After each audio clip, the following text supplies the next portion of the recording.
Mga ka-likers, welcome to Tita Talks.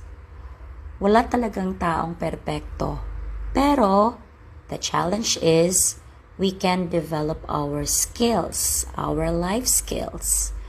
Pwede nating ma-develop ang ating decision-making skills, problem-solving skills, communication skills, interpersonal skills, and even ang ating emotional intelligence.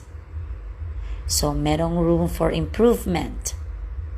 2, pwede rin nating ma-improve ang ating buhay in terms of finances and goals, relationship goals, and even ang ating health.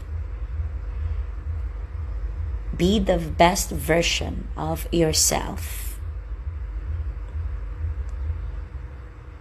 Sana nakatulong.